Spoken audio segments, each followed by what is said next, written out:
الحمد لله رب العالمين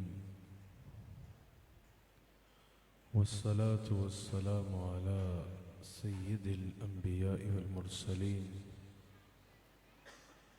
أما بعد فقد قال الله تبارك وتعالى في القرآن الكريم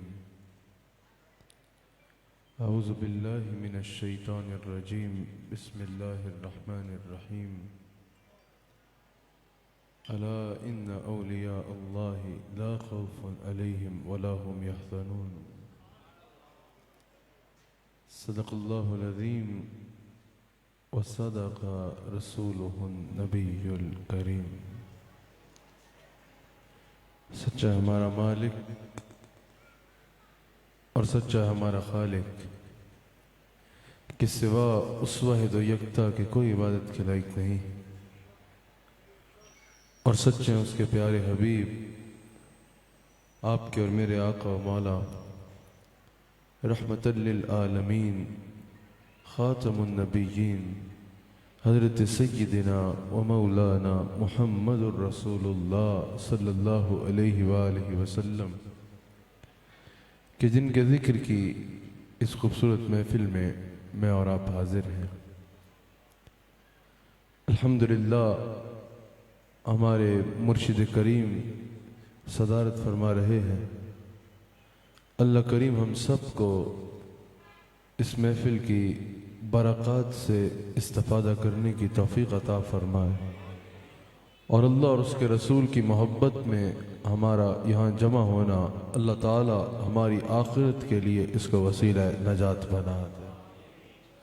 سفر کا مہینہ ہے، اس مہینے کو اولیاء اللہ سے نسبت حاصل ہے، اس کو اولیاء اللہ کا مہینہ بھی کہا جاتا ہے، جہاں اولیاء میں حضرت سیدنا داتا علی حجویری رحمت اللہ علیہ سے اس مہینے کو نسبت حاصل ہے، حضرت سیدنا مجدد الفسانی رحمت اللہ علیہ سے اس مہینے کو نسبت حاصل ہے، حضرت خواجہ عبد الکریم رحمت اللہ تعالی علیہ سے اس مہینے کو نسبت حاصل ہے، مولانا احمد رضا خان رحمت اللہ علیہ سے اس مہینے کو نسبت حاصل ہے، کئی اولیاء اللہ سے، کئی اولیاء اللہ اور علماء حق سے اس مہینے کو نسبت حاصل ہے۔ اولیاء اللہ کا مہینہ ہے۔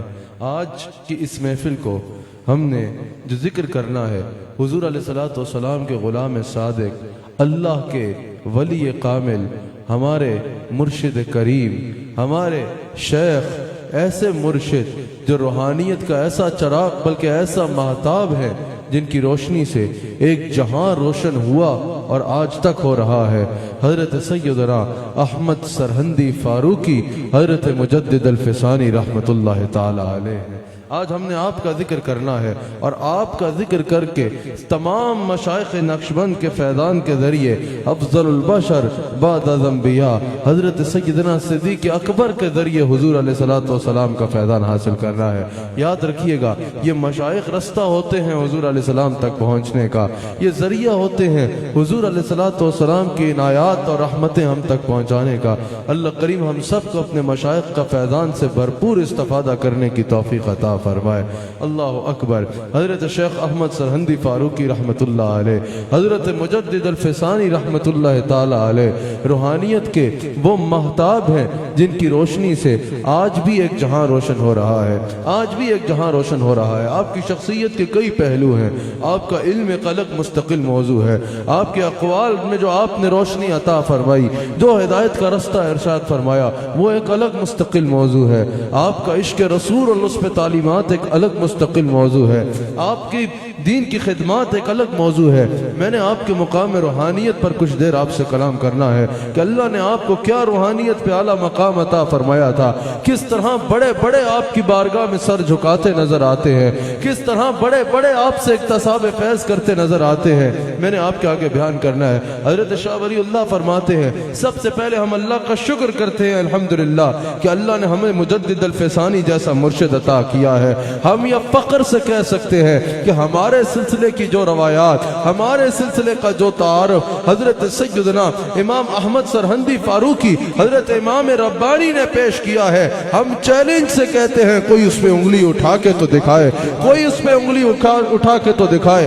الحمدللہ ہمارے سلسلے میں ایک چیز بھی ایسی نہیں ہے، سلسلہ نقشبند میں مجددیوں کے طریقے میں کوئی ایک چیز بھی ایسی نہیں ہے جو قرآن و سنت کے خلاف ہو، کوئی ایک چیز بھی ایسی نہیں ہے جس کا قرآن و سنت سے ثبوت نہ دیا جا سکے، کوئی ایک بات بھی ایسی نہیں ہے جس کا ثبوت حضور علیہ السلام کی مجلس سے نہیں ملتا۔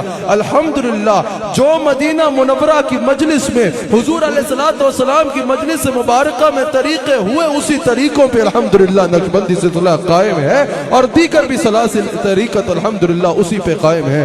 ہم شکر ادا کرتے ہیں اللہ کا کہ اللہ نے ہمیں ایسا شیخ عطا فرمایا۔ یہ کہنے کا مقصد یہ نہیں کہ باقی سلاسل میں نہیں، الحمدللہ جتنے بھی حق پہ طریقے ہیں ان سب کا وہی انداز ہے جو حضور علیہ السلام کا اور حضور علیہ السلام کے صحابہ کا انداز تھا، حضور علیہ السلام کے صحابہ کا انداز تھا۔ لیکن الحمدللہ ہمارے شیخ حضرت احمد سرہندی فاروقی رحمت اللہ علیہ، حضرت مجدد الفسانی رحمت اللہ علیہ، آپ کی پہچان ہی یہ ہے کہ شریعت کی جو پاسداری آپ نے کی اس کی مثال کہیں نظر نہیں آتی، اس کی مثال کہیں نظر نہیں آتی۔ حضرت شاہ ولی اللہ رحمت اللہ علیہ ارشاد فرماتے ہیں کہ حضرت مجدد الفسانی رحمت اللہ علیہ کی محبت ایک پیمانہ ہے، حضرت شیخ مجدد سے محبت کرنے کے لیے انسان کا مومن ہونا ضروری ہے، انسان کا متقی ہونا ضروری ہے۔ آپ فرماتے ہیں اگر حضرت شیخ مجدد سے کوئی محبت کر سکتا ہے تو مومن ہی کر سکتا ہے، فاسق و فاجر کے دل میں آپ کی محبت آ ہی نہیں سکتی، فاسق و فاجر کے دل میں، شریعت کا مذاق اڑانے والے کے دل میں، شریعت کو اور اس طریقت کو ذریعہ معاش بنانے والے کے دل میں حضرت شیخ مجدد کی محبت آ ہی نہیں سکتی۔ شیخ مجدد کی محبت دل میں ہونے کے لیے انسان کا مومن ہونا ضروری ہے۔ ہاں لیکن امام ربانی کی محبت میں وہ تاثیر ہے کہ اگر کوئی فاسق و فاجر بھی آپ سے محبت کرے گا، اگر کوئی فاسق بھی آپ کے قریب آئے گا، آپ اس کے دل کو نور ایمان سے ایسا منور کر دیں گے، نہ صرف پاک ہوگا بلکہ آگے لوگوں کو پاک کرنے والا بن جائے گا۔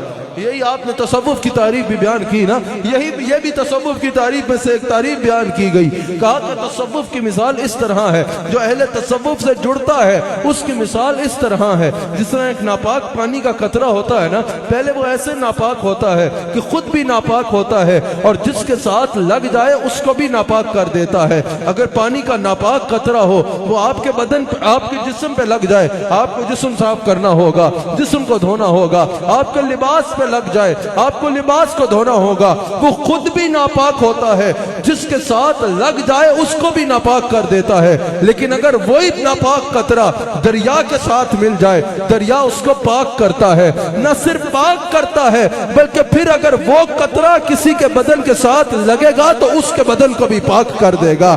وہ جو قطرہ خود بھی ناپاک تھا اور دوسروں کو بھی ناپاک کرتا تھا جس کے ساتھ لگے گا، وہی قطرہ جب دریا کے حوالے ہوگا نہ صرف پاک ہوگا بلکہ پاک کرنے والا بن جائے گا۔ کہا یہی مثال ہے تصوف کے ساتھ لگنے کی، جو اہل تصوف سے ناپاک شخص بھی وابستہ ہوگا، گناہوں کی ناپاکی سے ناپاک ہوگا، اہل تصوف اسے پاک کریں گے، نہ صرف پاک کریں گے بلکہ اس کو پاک کرنے والا بنا ڈالیں گے، اس کو پاک کرنے والا بنا ڈالیں گے۔ اگر کوئی فاسق و فاجر بھی حضرت شیخ سے محبت کرے گا تو حضرت شاہ ولی اللہ فرماتے ہیں پھر فاسق و فاجر نہیں رہے گا بلکہ آپ اس کو اعلیٰ مقام پر فائز فرما دیں گے، آپ اس کو روحانیت کے اعلیٰ مقام پہ فائز فرما دیں گے۔ آپ کا اسم گرامی احمد سرہندی ہے اور آپ کے والد کا اسم گرامی حضرت شیخ عبد الاحد رحمت اللہ علیہ ہے۔ آپ جہاں بہت بڑے عالم تھے وہاں روحانیت کے ایک اعلیٰ مقام پہ فائز تھے، روحانیت کے اعلیٰ مقام پہ فائز تھے۔ حضرت شیخ مجدد مادر زاد ولی ہیں۔ آپ کے والد حضرت شیخ عبد الاحد فرماتے ہیں آپ کے والد کہ جب میرے بیٹے احمد کی ولادت ہوئی میں نے عالم کشف میں دیکھا کہ حضور علیہ السلام نے خود احمد سرہندی کے ایک کان میں اذان کہی اور دوسرے کان میں اقامت کہی۔ پیدا ہوتے ہی جس کو یہ مقام ملا کہ حضور نے اپنے لب زبان مبارک سے اس کے کان میں اذان کہی، اس ذات کو احمد سرہندی کہا جاتا ہے، اس ذات کو احمد سرہندی کہا جاتا ہے۔ آپ نے اپنی ابتدائی تعلیم اپنے والد کے زیر سایہ حاصل کی اور آپ نے اپنی ابتدائی روحانی منازل بھی اپنے والد کے زیر سایہ طے فرمائی، والد کے زیر سایہ طے فرمائی۔ اور آپ فرماتے ہیں جب جب میں نے علم ظاہر حاصل کر لیا، اور یہ بھی یاد رکھیے گا آج لوگ کہتے ہیں بھئی صرف علم جو ہے وہ باطن ہی ہے، علم کتاب کی کوئی حیثیت نہیں، علم کتاب والے کو کیا لگے کہ علم باطن کیا ہے؟ بولے بھئی علم باطن کی کوئی بڑی مثال دو، تو کہتے ہیں آصف بن برقیہ کو دیکھ لو، حضرت داتا صاحب کو دیکھ لو، اگر پہلی امتوں میں دیکھنا ہے تو آصف بن برقیہ کو دیکھ لو، اس امت میں دیکھنا ہے حضرت غوث اعظم کو دیکھو، حضرت داتا صاحب کو دیکھو، حضرت شیخ مجدد کو دیکھو۔ بھائی یہ سب وہ اولیاء ہیں جنہوں نے قرآن کا علم حاصل کیا، حدیث کا علم حاصل کیا، علم ظاہر حاصل کیا، اس کے بعد علم باطن کی وہ منزل ملی جو کچھ کتابوں میں پڑھا تھا وہ آنکھوں سے دیکھنا شروع ہو گئے، وہ آنکھوں سے دیکھنا شروع ہو گئے۔ ہم ایسی طریقت نہیں ہے، ایسی طریقت کے پیچھے نہ جانا جو کہیں بھئی نہ قرآن پڑھنا ہے نہ حدیث پڑھنی ہے، بس علم نظر ہماری نظر سے حاصل کر لو۔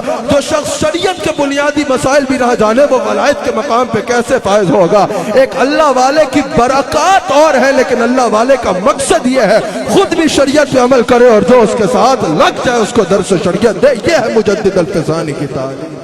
حضرت شیخ مجدد فرماتے ہیں اب سنو کہ علم ظاہر حاصل کرنے کے بعد علم باطن کیسے ملتا ہے۔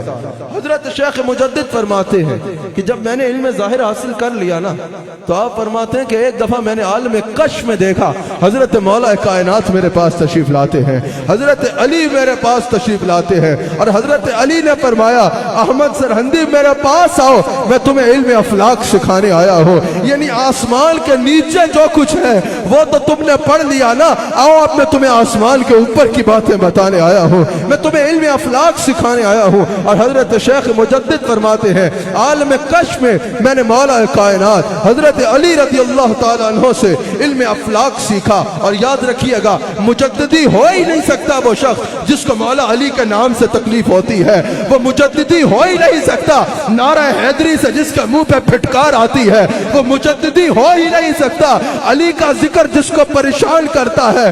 آؤ میں بتاتا ہوں اس خشک بندے سے نہ سیکھو کہ علی کی محبت کیا ہوتی ہے۔ آؤ مجدد الفسانی رحمت اللہ علیہ کا قول رکھتا ہوں، حضرت شیخ مجدد فرماتے ہیں وہ ولی ہو ہی نہیں سکتا جو دروازہ علی کا سوالی نہیں بنتا، اگر ولایت چاہیے تو دروازہ علی پہ سوالی بن کے جانا ضروری ہوگا۔ یہ شیخ مجدد نے فرمایا ہے کہ ولایت کی مہر علی کے ہاتھ میں ہے، جس میں علی مہر لگائے گا وہ ولی ہے، علی کی مہر کے بغیر کوئی ولی ہو نہ جانے تم نے یہ ذکر علی کو چھوڑ دینا، اس کے مجدد تم ہو سکتے ہو، لیکن مجدد الفسانی نے تو کہا ہے کوئی ولی ہو ہی نہیں سکتا جو علی سے محبت نہیں کرتا۔ صرف محبت نہیں کہا ولایت چاہیے تو دروازہ علی کا سوالی بننا ضروری ہو، دروازہ علی کا سوالی بننا ضروری ہوگا۔ اللہ اکبر۔ حضرت شیخ مجدد کا علم دیکھو تو مولا علی سے ملا ہے، اگر سلسلہ دیکھو تو سلسلہ نقشبند کے فیضان کے قاسم کا نام مجدد الفسانی ہے۔ اللہ اکبر۔ سلسلہ دیکھنا چاہو تو افضل البشر بعد از انبیاء صدیق اکبر کے سلسلے کے قاسم ہیں، فیضان کے قاسم ہیں۔ علم دیکھنا چاہو طریقت ملی تو ابو بکر صدیق سے ملی، علم ملا تو مولا علی سے ملا۔ اور یاد رکھنا شخصیت کی تعمیر میں نا نسب کا بہت اہم کردار ہوتا ہے۔ کسی کے بھی بارے میں جاننا ہو تو ہم پوچھتے ہیں بتاؤ کس گھرانے سے تعلق رکھتا ہے، کس گھرانے سے تعلق رکھتا ہے۔ اگر گھرانہ اچھا ہو تو اس کو اچھا تصور کیا جاتا ہے، گھرانے کی شہرت بری ہو تو اس کو بھی برا تصور کیا جاتا ہے۔ اگر کوئی کسی سے رشتہ بھی قائم کرے تو پوچھتے ہیں کہ بھئی کس خاندان کا ہے، اگر خاندان اچھا ہو تو اس کو اچھا سمجھا جاتا ہے، خاندان کی شہرت بری ہو تو اسے برا سمجھا جاتا ہے۔ اگر کوئی ہم سے پوچھے تمہارے پیر مجدد الفسانی کا خاندان کیا ہے تو ہم فخر سے بتائیں گے 21 پشتے پیچھے جا کے احمد سرہندی کے جد اعلیٰ کا نام عمر بن خطاب رضی اللہ تعالیٰ عنہ ہے، عمر بن خطاب رضی اللہ تعالیٰ عنہ ہے۔ بھائی نسب کی بڑی اہمیت ہوتی ہے، حالانکہ حضرت شیخ خود بھی ولی کامل، آپ کے والد بھی ولی کامل، آپ کے دادا بھی ولی کامل، آپ کے پردادا بھی ولی کامل، اور 21 پشتے پیچھے جا کے حضرت فاروق اعظم رضی اللہ تعالیٰ عنہ آپ کے جد اعلیٰ ہے۔ حضرت خضر اور حضرت موسیٰ کا سفر ہوا نا، جب دو نوجوانوں کے لیے دیوار قائم کی موسیٰ اور خضر دیوار قائم کر رہے ہیں. حضرت موسیٰ نے حضرت خضر سے پوچھا ان جوانوں کے لیے اتنی عنایت کی وجہ کہ خضر اور موسیٰ دیوار قائم کر رہے ہیں, جوانوں کے لیے دیوار بنا رہے ہیں, ان کے مال کی حفاظت کے لیے. قرآن نے حضرت خضر کے جواب کا ذکر کیا. حضرت خضر علیہ السلام نے فرمایا کان ابوہما صالحا, وجہ یہ ہے کہ انہاں دا ابا نیک سی, ان کا باپ نیک تھا. مفسرین نے بعض نے کہا 14 پشتے پیچھے باپ نیک تھا, بعض نے کہا 7 پشتے پیچھے باپ نیک تھا. 7 پشتے پیچھے یا 14 پشتے پیچھے باپ خالی نیک ہو, صالح ہو, تو اولاد کو یہ اجر ملتا ہے کہ خضر اور موسیٰ ان کے مال کی حفاظت کے لیے دیوار تعمیر کر رہے ہیں. جس کا باپ بھی ولی, جس کا دادا بھی ولی, جس کا پردادا بھی ولی, اور 21 پشتے پیچھے جا کے جس کے جد اعلیٰ کا نام عمر بن خطاب ہے. سوچو اس مجدد الفسانی کے مقام کا عالم کیا حضرت. کیا بات ہے مجدد الفسانی کی. طریقت ہے تو کس کی؟ صدیق اکبر کی. شہزادے ہیں تو کس کے؟ فاروق اعظم کے. شاگرد ہیں روحانی طور پہ تو کس کے؟ مولا علی کے. یہی تو وجہ ہے ہم کہتے ہیں جمال ذات صدیقی, جلال ذات فاروقی, کف عثمان ید حیدر مجدد الفسانی. توحید کے زیور مجدد الفسانی ہے, نوید ذل پیغمبر مجدد الفسانی ہے. ہاتھ اٹھا کے بولو فخر سے جمال ذات صدیقی, میرے ساتھ کہو جمال ذات صدیقی, جلال ذات فاروقی, کف عثمان ید حیدر مجدد الفسانی. حضرت شیخ مجدد فرماتے ہیں, حضرت شیخ مجدد فرماتے ہیں کہ میں نے حضرت غوث اعظم کے اقوال میں پڑھا کہ حضرت غوث اعظم نے فرمایا کہ اللہ میری دعا سے تقدیر مبرم میں بھی تبدیلی فرما دیتا ہے. وہ فرماتے ہیں بہت عرصہ میں اس خیال میں رہا کہ تقدیر مبرم تو اللہ کی جانب سے وہ مضبوط تقدیر ہے جس میں تبدیلی ممکن ہی نہیں ہے, جس میں تبدیلی نہیں ہونی. تو حضرت غوث اعظم کی دعا سے اللہ تقدیر مبرم بدل دیتا ہے. اس کا مطلب کیا ہے؟ آپ فرماتے ہیں مجھ پہ روحانیت کے باب کھلتے گئے, لطائف کھلتے گئے, میں روحانیت کے باب طے کرتا رہا, آخر مجھ پہ تقدیر مبرم کی حقیقت کھلی. میں نے جانا کہ تقدیر مبرم بھی 2 قسم کی ہوتی ہے, 2 اقسام ہے تقدیر مبرم کی.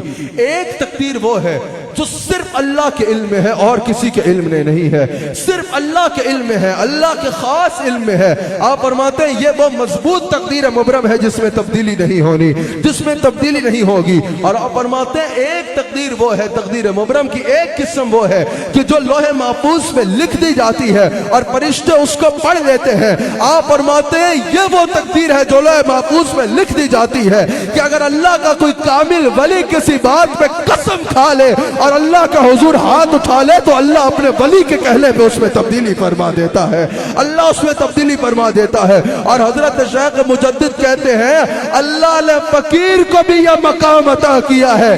اگر فقیر اللہ کی بارگاہ میں ہاتھ اٹھا لے اللہ فقیر کے کہے کہ لاج رکھتا ہے, جو عرض کرے اس کو تحریر فرما دیتا ہے. حضرت شیخ مجدد نے یہ فرمایا اور اس کی مثال بھی موجود ہے. حضرت شیخ مجدد کے شہزادے ایک اور استاد سے پڑھا کرتے تھے. آپ نے ایک دفعہ اپنے شہزادوں کے استاد کو دیکھ لیا, آپ نے فرمایا اس سے نہ پڑھا کرو. کہا کیا وجہ ہے؟ کہا اس کے ماتھے پہ بدبخت لکھا ہے. لوگوں نے کہا کہ وہ شہزادے بھی آپ کے تھے. انہوں نے کہا کہ حضور اگر آپ کے گھر آنے کے باوجود بھی بدبختی رہے تو یہاں آنے کا فائدہ کیا؟ آپ نے آنکھوں کو بند فرمایا, آنکھوں کو کھولا, کہا اس کا کچھ نہیں بن سکتا. حضور وجہ؟ کہا ان کاغذوں میں بھی یہ بدبختی لکھا ہے. شہزادوں نے کہا حضور پھر آپ کے پاس آنے کا فائدہ کیا ہے؟ آپ نے آنکھوں کو بند کیا, ایک جلد کی کیفیت میں چلے گئے. آپ نے آنکھوں کو کھولا, کہا اس کے ماتھے سے بھی بخت مٹا دیا گیا ہے, ان کاغذوں میں بھی اس کا نام خوشبختوں میں شامل ہو گیا. آج ہم شیخ مجدد کا تصور کر کے کہتے ہیں حضور ہمارے پہ بھی ایسی نظر کرم ہو, ہمارا نام بدبختوں میں نہ آئے بلکہ اللہ کے مقرب بندوں میں ہمارا نام آ جائے, اللہ کے مقربین میں ہمارا نام آ جائے. حضرت شیخ کو اللہ نے یہ مقام روحانیت عطا فرمایا تھا. ایک مرتبہ شب برات کی رات تھی, آپ کی زوجہ نے نوافل پڑھے, اور کہا نہ جانے کس کس کا نام آج صفحہ ہستی سے مٹا دیا جائے گا۔ حضرت شیخ مجدد نے فرمایا تم شک میں یہ کہہ رہی ہو، ذرا سوچو اس کا عالم کیا ہوگا جس کو پتا ہے کہ اس کا نام آج صفحہ ہستی سے مٹا دیا گیا ہے۔ اللہ نے آپ کو ایسا علم اور ایسا مقام عطا فرمایا تھا۔ 27 رمضان مبارک کا دن تھا۔ حضرت شیخ مجدد فرماتے ہیں، آپ کے احوال میں یہ لکھا ہے جہاں بھی آپ کے احوال مرتب ہے، آپ نے فرمایا 27 رمضان مبارک کا دن تھا، میں نے ظہر کی نماز ادا کی اور ایک مراقبہ میں چلا گیا۔ آپ مراقبہ میں تشریف فرماتے، آپ فرماتے ہیں میری آنکھ بند ہوئی تو میں نے دیکھا مجھ پہ ایک چادر ڈالی گئی اور مجھے غیب سے ندا آئی، الہام ہوا اللہ کی جانب سے کہ اے احمد سرہندی یہ خلعت، یہ چادر تمہیں تمہارے رب کی طرف سے عطا ہوئی ہے۔ آپ فرماتے ہیں میں نے دیکھا تو حقیقتاً وہ چادر مجھ تک پہنچ چکی تھی۔ اور پھر آپ فرماتے ہیں میں نے عالم کشف میں دیکھا کہ حضور علیہ الصلوۃ والسلام میری پاس تشریف لائے، حضور نے مجھ پہ بندہ نوازی فرمائی، میرے پاس تشریف لائے اور حضور نے اپنے دست مبارک سے میری دستار بندی فرمائی۔ آپ فرماتے ہیں حضور نے اپنے دست مبارک سے میرے سر پہ دستار باندھی اور حضور نے مجھے مبارک عطا فرمائی۔ ہر شیخ کو دستار ملتی ہے، تمام مشائخ کی دستاریں قابل عزت ہے، لیکن کسی کو دستار اس کے پیر نے باندھی، کسی کو دستار اس کے والد نے باندھی، کسی کو دستار اس کے استاد نے باندھی۔ مجدد الفسالی اس کو کہتے ہیں جس کو دستار کسی اور نے نہیں بلکہ خدا ملا کے لال نے عطا فرمائی ہے۔ اور سن لو دنیا والو، سن لو کال کھول کے، ہر دور میں کوشش ہوئی، کسی نے اقتدار کے ذریعے اس شملے کو جھکانے کی کوشش کی، کسی نے تقریر کے ذریعے اس شملے پہ داغ لگانے کی کوشش کی، کسی نے تحریر کے ذریعے اس دستار کو داغدار کرنے کی کوشش کی، کسی نے 2 شعروں کے ذریعے اس دستار کو جھکانے کی کوشش کی، لیکن جھکانے والے جھک گئے۔ یہ شملہ ہمیشہ سے بلند ہے اور قیامت تک بلند رہے گا، کیونکہ یہ مجدد کا شملہ بلند کرنے والا کوئی اور نہیں، خود ہمارے مصطفیٰ علیہ السلام۔ سن لو کان کھول کے، حضرت شیخ مجدد کو عزت ملی ہے تو اللہ کی بارگاہ سے ملی ہے، دستار ملی ہے تو دست مصطفیٰ سے ملی ہے۔ حضرت شیخ مجدد کی دستار بھی بلند رہے گی اور ان کا شملہ بھی بلند رہے گا۔ حضرت شیخ باقی باللہ ارشاد فرماتے ہیں، جو آپ کا شیخ ہے، ہر مرید پیر کی تعریف کرتا ہے، ہر مرید پیر کی تعریف کرتا ہے، لیکن کچھ مرید ایسے بھی ہوتے ہیں جن کی شان ان کا شیخ بیان کرتا ہے۔ حضرت شیخ باقی باللہ رحمت اللہ علیہ ارشاد فرماتے ہیں کہ میں سمرقند اور بخارا میں معرفت کے بیج اکٹھے کرتا رہا۔ آپ فرماتے ہیں میں نے سمرقند اور بخارا میں معرفت کے بہت سے بیج اکٹھے کیے، وہ سارے کے سارے میں نے سرہند میں کاشت کر دیے، یعنی سب کے سب میں نے احمد سرہندی کے سینے میں موجن کر دیے، اور پھر ان بیجوں نے ایسے شجر سایہ دار کی صورت اپنائی کہ آج تک زمانہ ان سے فیض یاب ہو رہا ہے۔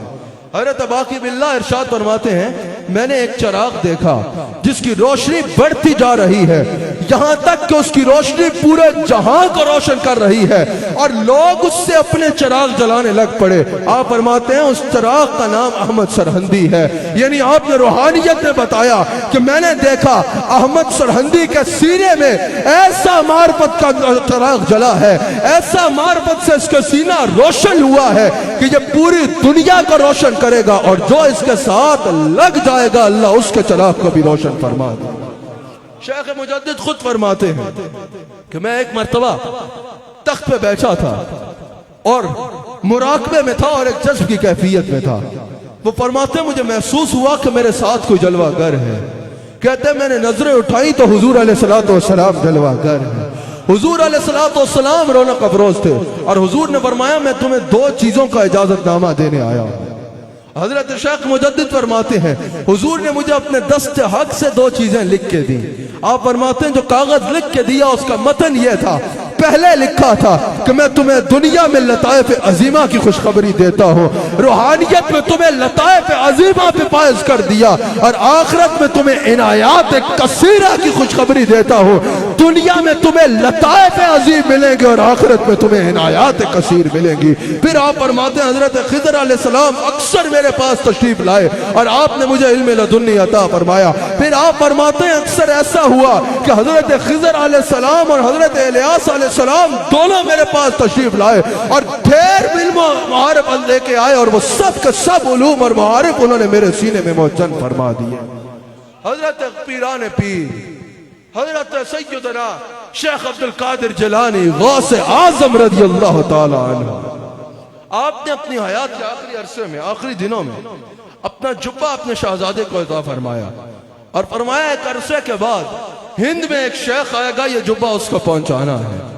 آپ کی کئی پشتوں کے بعد، آپ کی کچھ پشتوں کے بعد آپ نے اپنے شہزادے حضرت شیخ کمال الدین کے خواب میں ارشاد فرمایا کہ میرا یہ جبہ ہند میں سرہند میں ایک شیخ احمد سرہندی اس کو پہنچا دیا جائے۔ پھر آپ نے اپنے پوتے کے ذریعے وہ جبہ حضرت سیدنا مجدد الفسانی تک پہنچایا اور حضرت سیدنا مجدد الفسانی نے وہ جبہ زیب تن فرمایا جو غوث اعظم کی امانت تھا۔ کیا بات ہے مجدد الفسانی کی، اگر ان کی دستار دیکھو تو بارگاہ مصطفیٰ سے ملی ہے، اگر ان کی طریقت دیکھو تو صدیق اکبر سے ملی ہے، اگر ان کا نسب دیکھو تو فاروق اعظم سے ملتا ہے، اگر ان کا علم دیکھو تو مولا علی سے ملا ہے، اگر ان کا جبہ دیکھو تو غوث اعظم سے ملا ہے۔ احمد سرہندی پیر تو ہم نقشبندیوں کے ہیں، شیخ تو ہم مجددیوں کے ہیں، رہنما اور بادشاہ تو ہمارے ہیں، لیکن ہر سلسلے کا فیضان جس ذات میں موجود ہے اس ذات کو مجدد الفسانی کہا جاتا ہے، اس ذات کو شیخ احمد سرہندی فاروقی کہا جاتا ہے۔ یہی وجہ ہے کہ حضرت خواجہ خواجگاہ حضرت خواجہ عبد الکریم رحمت اللہ تعالی علیہ اپنی کتاب ہدایت الانسان میں ارشاد فرماتے ہیں کہ وہ حضرت شیخ مجدد کا سلسلہ میرا سلسلہ وہ سلسلہ ہے کہ کسی اور سلسلے میں 100 قدم اٹھا کے حضرت شیخ عبد الکریم رحمت اللہ علیہ نے خواجہ عبد الکریم رحمت اللہ علیہ نے ہدایت الانسان میں حضرت شیخ مجدد کا یہ قول نقل کیا ہے کہ حضرت شیخ مجدد نے فرمایا فقیر کے سلسلے میں وہ ایک قدم سے جو سفر طے ہوتا ہے کسی اور سلسلے میں 100 قدم سے وہ سفر طے ہوگا، یعنی اور سلاسل 100 قدموں کے بعد جو سلسلہ سفر طے کراتے ہیں میرے سلسلے میں ایک قدم سے وہ سفر طے ہو جائے۔ حضرت قادر عبد الکریم رحمت اللہ علیہ نے حضرت شیخ مجدد کا یہ قول بھی نقل کیا۔ آپ فرماتے ہیں میرا سلسلہ یعنی حضرت شاہ نقشبند کا سلسلہ یعنی حضرت سیدنا صدیق اکبر کا سلسلہ نقشبندی سلسلہ، آپ فرماتے ہیں یہ اس سلسلے کا حضور کی بارگاہ کا سب سے زیادہ مقام قرب حاصل ہے۔ آپ نے فرمایا اس کی وجہ یہ ہے کہ یہ سلسلہ ملتا ہے صدیق اکبر سے، اور آج بھی جو قرب مصطفیٰ سیدنا صدیق اکبر کو حاصل ہے وہ کسی اور کو حاصل نہیں ہے۔ آخر میں آپ کو خوشخبری سناؤں حضرت مجدد سے جو وابستہ ہے، الحمدللہ ہم حضرت شیخ مجدد سے وابستہ ہے۔ شیخ مجدد جلوہ گر ہے، ایک جذب کی کیفیت میں آیت تلاوت کرتے جا رہے ہیں، وَأَمَّا بِنِعْمَةِ رَبِّكَ فَحَدِّثْ۔ مریدین نے پوچھا حضور کیا ہوا؟ آپ نے فرمایا ابھی مجھے الہام ہوا ہے کہ اللہ نے فرمایا احمد سرہندی ہم نے تمہیں بخش دیا ہے، اور قیامت تک جو بل واسطہ یا بلا واسطہ تمہارے سلسلے میں مرید ہوگا ہم نے اس کو بھی بخشنے کا فیصلہ فرمایا۔ اور آپ نے فرمایا پھر اللہ تعالیٰ کی طرف سے مجھے اس بشارت کو سنا دینے کا حکم ہوا۔ شیخ مجدد فرماتے ہیں اللہ نے مجھے یہ مقام عطا فرمایا ہے، قیامت تک جو میرے سلسلے میں بالواسطہ یا بلا واسطہ مرید ہوگا اللہ نے مجھے اس کا چہرہ بھی دکھا دیا ہے، نام بھی بتا دیا ہے، نسب بھی بتا دیا ہے، ٹھکانہ بھی بتا دیا ہے، چاہوں تو ایک ایک کا سلسلہ بیان کر سکتا۔ الحمدللہ اللہ نے ہمیں شیخ مجدد کا مرید بنایا۔ ایک دفعہ شیخ میرک نامی شخص آپ کی بارگاہ میں حاضر ہوتے ہیں، شیخ میرک آپ کی بارگاہ میں حاضر ہوئے، کہا کہ 3 سوال ہیں ان کا جواب دیں۔ آپ کا بڑا ذکر سنا ہے، آپ نے فرمایا سوال کرو۔ وہ سوال کرنے لگا، آپ نے کہا ٹھہرو، سوال بتانے تم نے ہیں، جواب میں نے بتانے ہیں، یہ تمہارے دل کے سوال بھی میں بتاؤں اور جواب بھی میں بتاؤں۔ اس نے کہا یہ ہو جائے تو کیا ہی کہنا۔ آپ نے فرمایا پہلا سوال تو مقام صدیق اکبر پہ پوچھنا چاہتا ہے، یہ لے یہ تیرا سوال ہے اور یہ اس کا جواب ہے۔ دوسرا سوال تو میرے خاندان کے پس منظر پہ پوچھنا چاہتا تھا، یہ تیرا سوال ہے اور یہ اس کا جواب ہے۔ تیسرا سوال تو میرے مرشد باقی باللہ کے بارے میں پوچھنا چاہتا تھا، یہ تیرا سوال ہے اور یہ تیرا جواب ہے۔ آپ کے قدموں پہ گر گیا، کہا جس کا غلام ایسا ہے اس کے آقا کا عالم کیا ہے۔ آخری بات، آپ کے مقام روحانیت کا ایک اور بڑا منظر دنیا نے تب دیکھا جب جہانگیر کو سجدہ کیا جاتا تھا۔ جہانگیر کو سجدہ کیا جاتا تھا، لوگوں نے یہاں تک فتوے دے دیے کہ مصلحتاً بادشاہ کو سجدہ تعظیم جائز ہے۔ حضرت مجدد تک بات پہنچی، آپ نے فرمایا سجدہ اللہ کے سوا کسی کو بھی کیا جائے تو حرام۔ جہانگیر کو پتا چلا، جہانگیر نے کہا ان کو میرے پاس بلایا جائے۔ آپ تشریف لے گئے۔ لوگوں کو بڑی تکلیف ہوتی ہے، اللہ والے بادشاہوں کے پاس کیوں جاتے ہیں بھائی، یا بادشاہ اللہ والوں کے پاس کیوں آئیں؟ اور بھائی بادشاہ کے پاس اللہ والے جائیں گے تو اسے بھی علم دین سکھانے جائیں گے، اور اگر کوئی بادشاہ اللہ والوں کے پاس جائے گا تو اس بادشاہ کو بھی اللہ والے حقیقتاً روحانیت کا بادشاہ بنائیں گے۔ اللہ والوں کا کام اصلاح کرنا ہے، اور اللہ والوں کا یہ سلسلہ جاری ہے اور جاری رہے گا۔ وہ اور لوگ ہیں، وہ اور آج کل آپ کو نظر آتی ہوگی ایک عجیب تکفیری مہم چلی ہوئی ہے، یہ بھی کافر، وہ بھی کافر، تو بھی کافر، وہ بھی کافر، وہ بھی کافر، میں بھی کافر، سارے ہی کافر، کافر ہی کافر بنائے جا رہے ہیں معاذ اللہ۔ ایک تکفیری مہم چلی ہوئی ہے، اس کا اہل تصوف سے کوئی تعلق نہیں ہے۔ ہاں جس پہ شریعت حکم لگاتی ہے اس حکم کے پابند ہیں اہل تصوف بھی اور سارے، اور وہی حکم بیان کرتے ہیں، لیکن یہ جو مفت میں تکفیر کی فیکٹری ہے، یہ اولیاء اللہ کا کام نہیں ہے کہ جس کو دو سامنے آئے اس کو کافر بنا دو۔ اولیاء اللہ اور زاہد خوش میں یہی فرق ہے، زاہد خوش سے اور تو کچھ کرنا نہیں ہوتا، مسلمانوں کو کافر بنانے لگ پڑتا ہے، اور اہل تصوف کافروں کو مسلمان بنایا کرتے ہیں۔ جس کو آپ کو پتا ہے نا، مسلمانوں کو کافروں کو مسلمان کرنا مشکل کام ہے، مسلمانوں کو کافر کہہ دینا تو بہت آسان ہے، لوگوں نے یہ رستہ اپنا لیا ہے، لیکن اہل تصوف مسلمانوں کو بلا وجہ کافر نہیں کرتے بلکہ کافروں کو مسلمان کرتے ہیں۔ حضرت شیخ مجدد تشریف لے گئے، جہانگیر کے دربار میں لے جا رہے تھے تشریف، رستے میں کسی نے روکا، کہا حضرت وہاں سجدہ کرنا پڑے گا۔ آپ نے فرمایا میں اللہ کے سوا کسی کو سجدہ نہیں کرتا۔ اچھا، اس کے حواری بڑے تیز تھے، انہوں نے کیا کیا کہ دروازہ چھوٹا بنا دیا، کہا کہ ویسے تو احمد سرہندی نے سجدہ نہیں کرنا، لیکن دروازہ ہی چھوٹا جو بنا لوں سر تو جھکا لے گا آتے۔ آپ کو اللہ نے فراست عطا فرمائی تھی، آپ نے اس دروازے سے پہلے قدم داخل فرمائے، بعد میں سر داخل فرمائے۔ آپ جہانگیر کے دربار میں گئے تھے، سب اس کو سجدہ کرتے تھے، آپ نے وہاں جا کے فرمایا السلام علیکم ورحمت اللہ، دربار میں سناٹا چھا گیا، کہا احمد سرہندی نے سجدہ نہیں کیا، اس کی خیر نہیں۔ جہانگیر نے کہا سجدہ کرو، آپ نے فرمایا اللہ کے سوا میں کسی کو سجدہ نہیں کرتا۔ جہانگیر نے کہا میرا حکم ہے سجدہ کرو، آپ نے کہا اللہ کے حکم کے آگے تیرے حکم کی کوئی حیثیت نہیں۔ اس نے کہا بڑے بڑوں نے فتویٰ دیا ہے کہ بادشاہ کو بادشاہ کو جو ہے وہ تعظیمی سجدہ جائز ہے، آپ نے فرمایا نہیں، اللہ کے سوا کسی کو بھی سجدہ عبادت شرک ہے اور سجدہ تعظیم حرام۔ یہ عقیدہ ہے ہمارا۔ الحمدللہ مزارات پہ شرک نہیں ہوتا، بلکہ یہی لوگ ہیں جنہوں نے لوگوں کو شرک سے پاک کیا ہے۔ آج اگر تم رام رام نہیں کرتے اللہ اللہ کرتے ہو، آج اگر تم بت نہیں پوچھتے اللہ کو سجدہ کرتے ہو، تو خدا کی قسم اگر اس ریجن میں بڑے صغیر میں اسلام لائے گئے تو یہ اولیاء اللہ لے کے آئے۔ تم نے کیا کیا ہے؟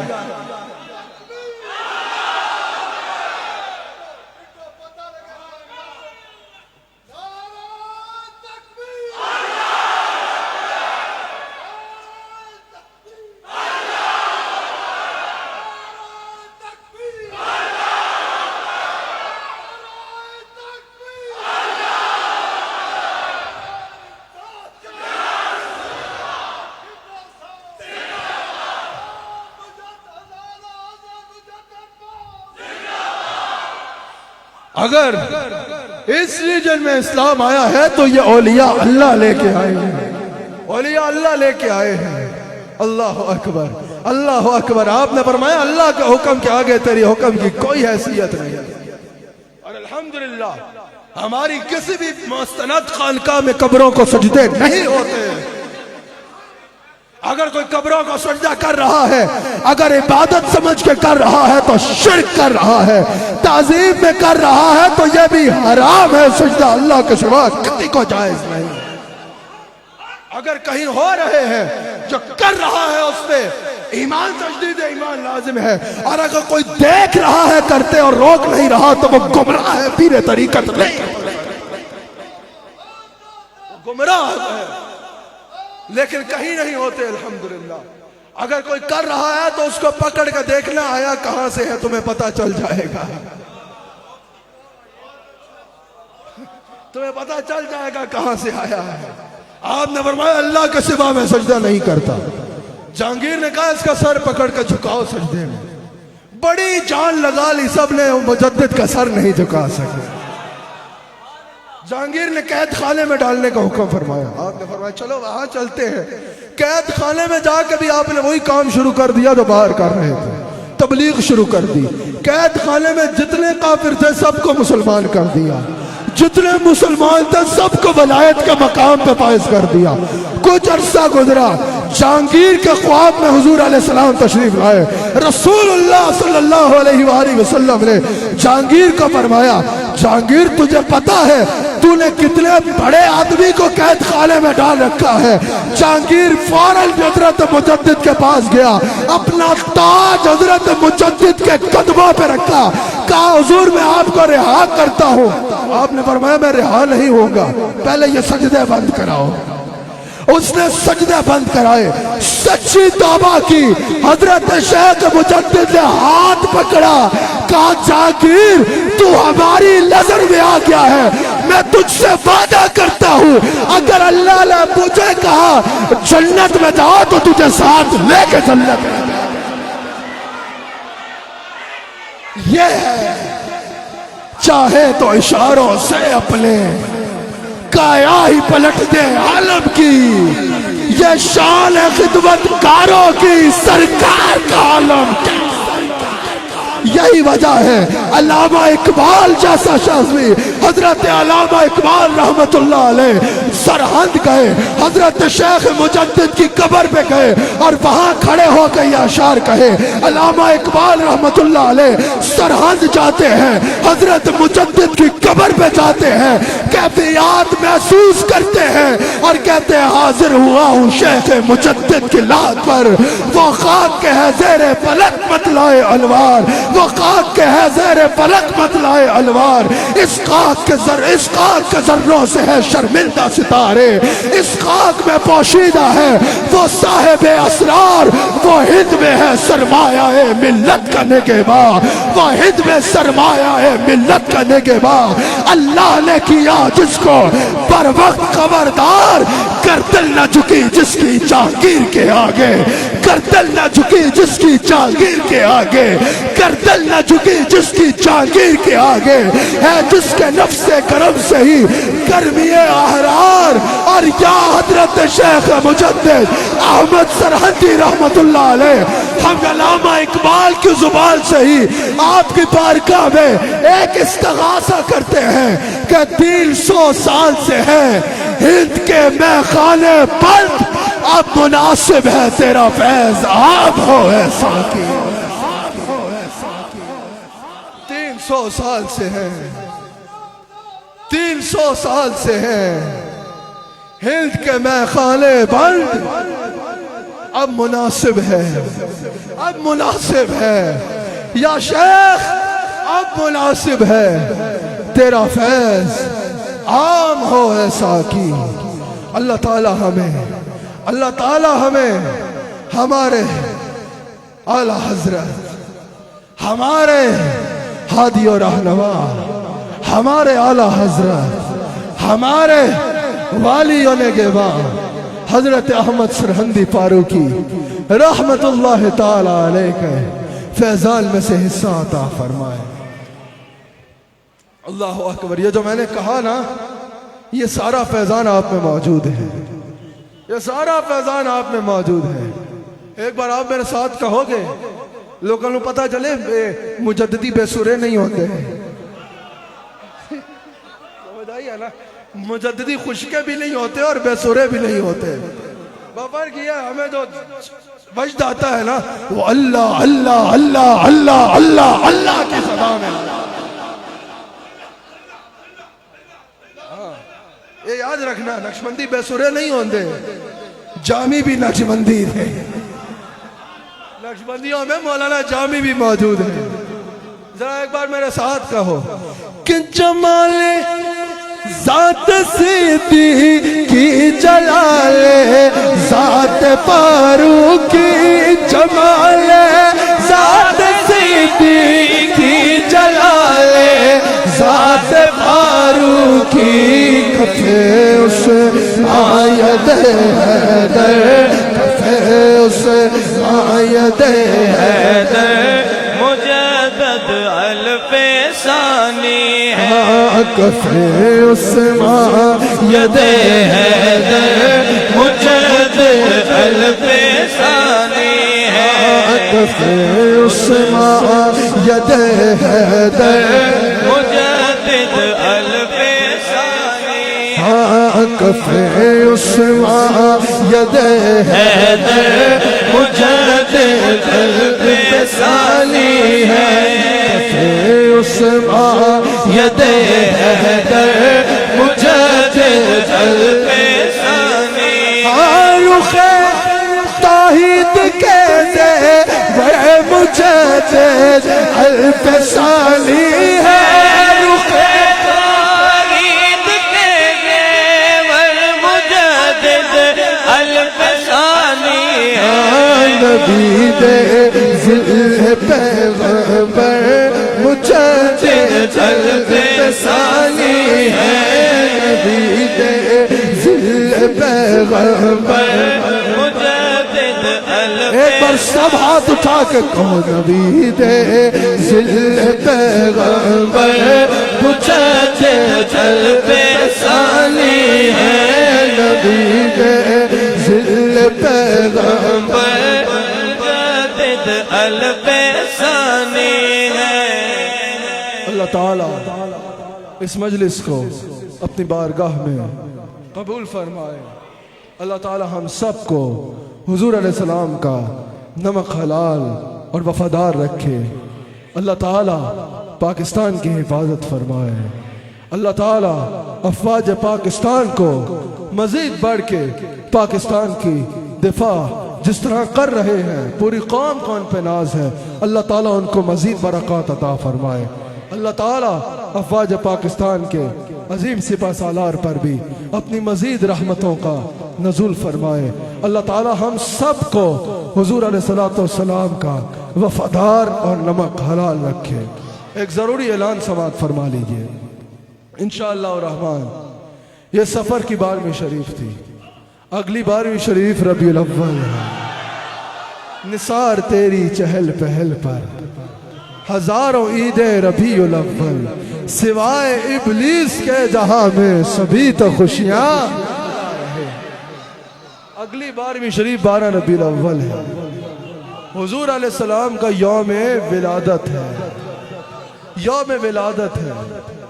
عجیب میرے سے کسی نے کہا بھئی پچھلے دنوں یہ 12 ربیع الاول یوم ولادت نہیں ہے، آپ فلاں ربیع الاول، میں کہوں گا نہیں ان کی تبلیغ میں کیوں کروں، آپ فلاں ربیع الاول کو ولادت منائیں. میں نے کہا بھائی صاحب آپ منا رہے ہیں نا، تقریر کے لیے میں آؤں گا. کہا نہیں نہیں ہم تو نہیں مناتے. میں نے کہا تکلیف اور ہے، بکواس اور ہے، اگر اور ہے تو تم مناؤ نا، تقریر کا ہم کریں گے آ کے اور تمہارے ساتھ منائیں گے. الحمدللہ حضور علیہ السلام کا یوم ولادت جس مہینے میں بھی منایا جائے ہم منانے کو تیار. سازش ہے ان پہ نہ جانا. 12 ربیع الاول آقا علیہ السلام کا یوم ولادت ہے. کون کون تیار ہے اس کے لیے؟ آپ سب نے، آپ نے تو آنا ہی آنا ہے. آپ سب نے آج سے اس کی تیاری شروع کرنی ہے انشاءاللہ. اللہ تعالیٰ کے فضل و کرم، حضور علیہ السلام کی رحمت اور سیدہ کائنات سلام علیہا کے صدقے سے انشاءاللہ 12 ربیع الاول کو عیدگاہ شریف میں اللہ نے چاہا انشاءاللہ تو ہر سال سے بڑھ چڑھ کے انشاءاللہ ایک فقید المثال جشن منایا جائے گا آقا علیہ السلام کی آمد کا، جس میں انشاءاللہ ہزاروں کی تعداد میں حضور علیہ السلام کے غلام شریک ہو کے حضور کی آمد کا جشن منائیں گے۔ آپ سب نے نہ صرف خود آنا ہے بلکہ دوستوں کو بھی ساتھ لانا ہے، گھر والوں کو بھی ساتھ لانا ہے، بچوں کو ساتھ لانا ہے، سب کو ساتھ لے کے آنا ہے، بھرپور تیاری کرنی ہے، بھرپور تشہیر کرنی ہے اپنے اپنے علاقوں میں، بھرپور لوگوں کو دعوت دینی ہے، اور سب سنگیوں کو بتانا ہے کہ عیدگاہ میں منانی ہے۔ 12 ربیع الاول اہل ایمان کی عید ہے، اور یہ عید کہاں منانی ہے؟ عیدگاہ میں منانی ہے۔ 12 ربیع الاول کریے آپ کو میرے خیال سے مجھے زیادہ زور دے کے دعوت کی ضرورت نہیں، کیونکہ آپ سب کو اپنی ذمہ داریوں کا یقیناً احساس ہے کہ آپ سب احباب نے اکیلے نہیں آنا، قافلے لے کے 12 ربیع الاول کو عیدگاہ شریف تشریف لانا ہے، ہمارے ساتھ مل کے آقا علیہ السلام کی آمد کا جشن منانا ہے۔ اللہ تعالی ہم سب کو حضور علیہ السلام کا وفادار اور نمک حلال رکھے۔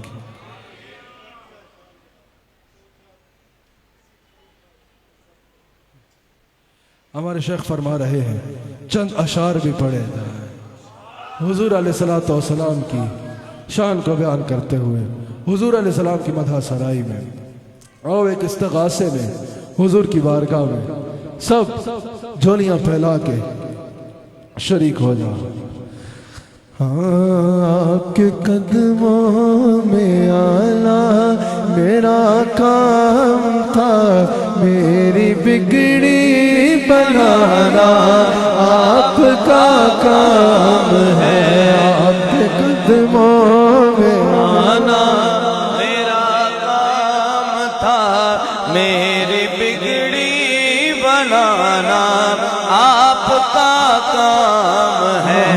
آپ کے قدموں میں آنا میرا کام تھا، میری بگڑی بنانا آپ کا کام ہے۔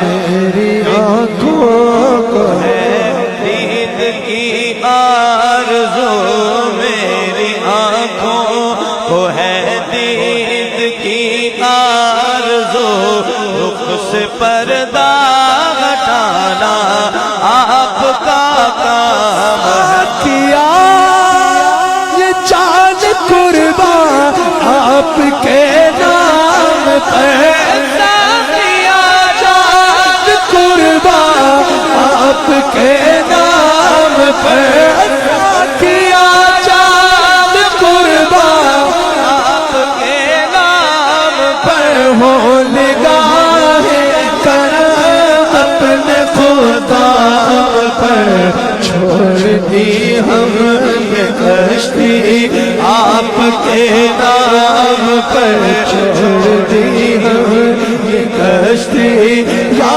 رسول اللہ، چھوڑ دی ہم یہ کشتی آپ کے نام پر، اب کنارے لگانا آپ کا کام ہے۔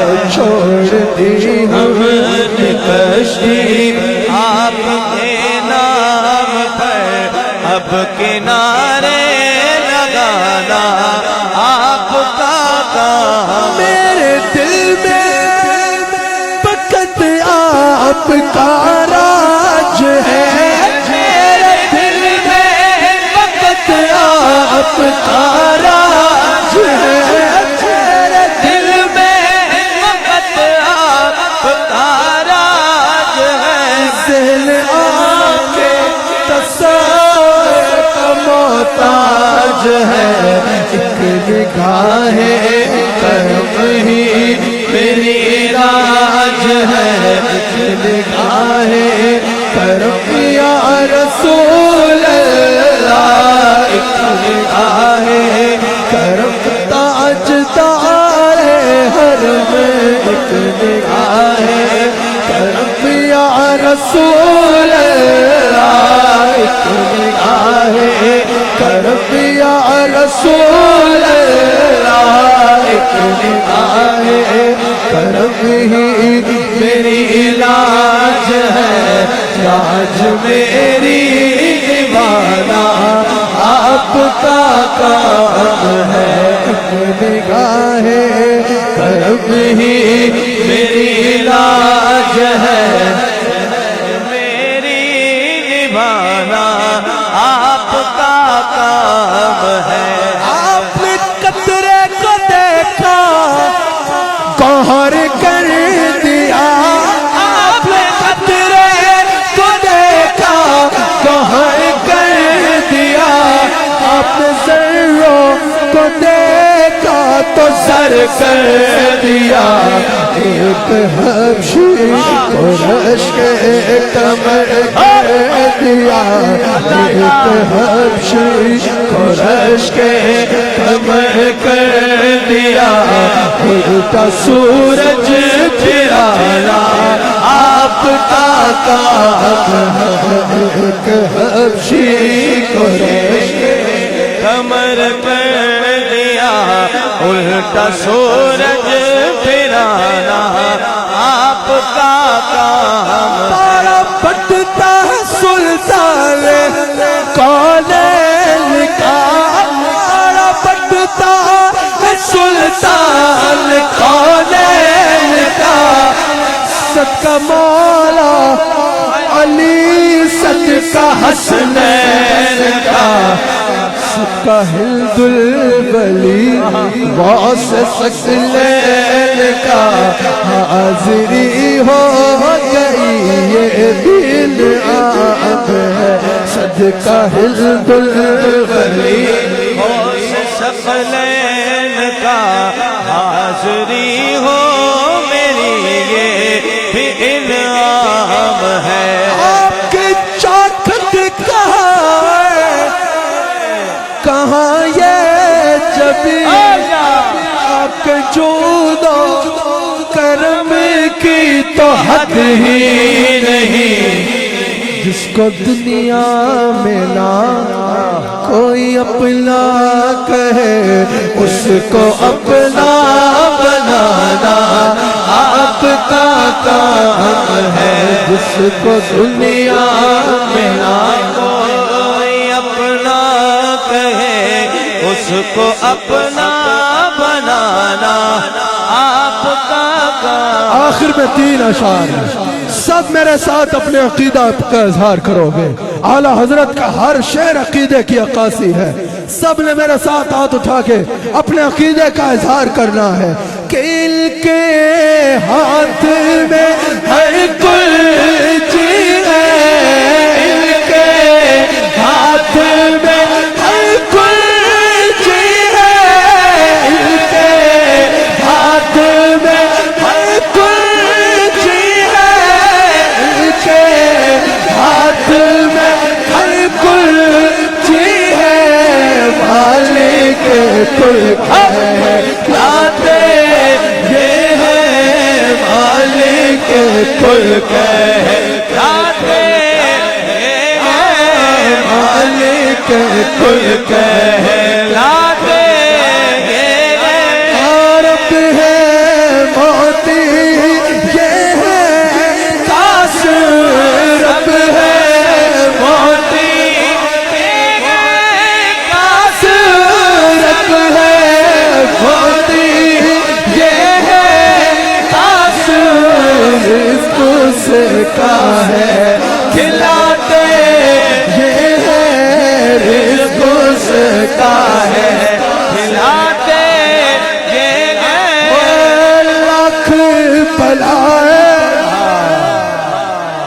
لاکھ بلائے لاکھ بلائے کروڑا دشمن لاکھ بلائے کروڑا دشمن لاکھ بلائے کروڑا دشمن کون بچائے بچاتے یہ کون بچائے بچاتے یہ کون بچائے بچاتے یہ کون بچائے بچاتے اور اپنی بلی ہم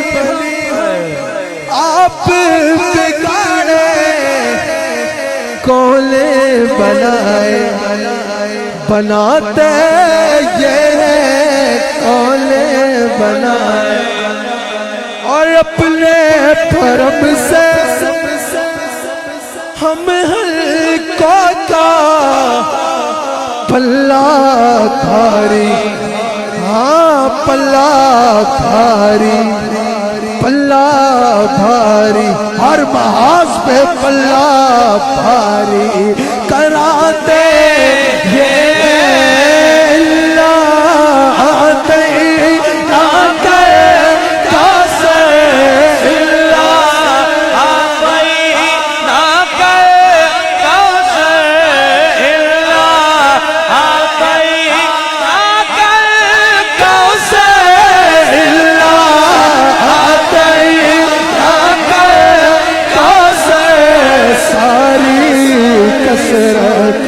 آتے یہ ہے ماتم گھر میں ماتم گھر میں ایک نظر سے شادی شادی نچاتے یہ ہے شادی شادی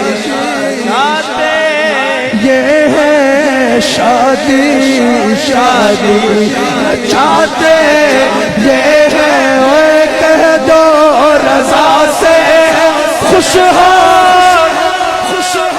کہہ دو رضا سے خوش رہے کہہ دو رضا سے خوش ہو خوش رہے کہہ دو رضا سے خوش ہو خوش رہے کہہ دو رضا سے خوش ہو خوش رہے کہہ دو رضا سے خوش ہو خوش رہے کہہ دو رضا سے خوش ہو خوش رہے مجھدار رضا کا سناتے مجھدار رضا کا سناتے مجھدار رضا کا سناتے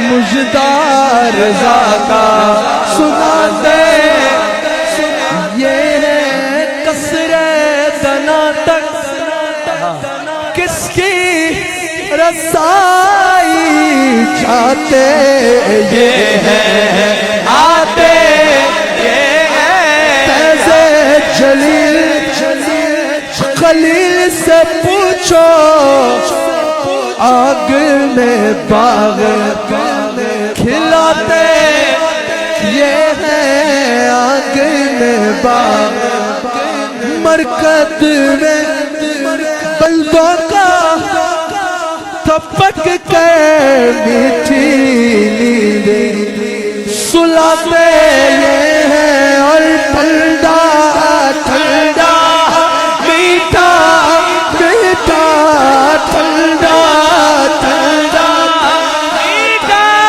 میٹھا ٹھنڈا ٹھنڈا میٹھا میٹھا پیتے ہم ہیں پلاتے یہ ہے پیتے ہم ہیں پلاتے یہ ہے سلسل کی ڈارت سے پل سے پار لگاتے اور فیض جلیل خلیل سے پوچھو آگ میں باغ کھلاتے یہ چلتی چائے او چلتی چائے بجھاتے یہ ہے روتی آنکھ ہنساتے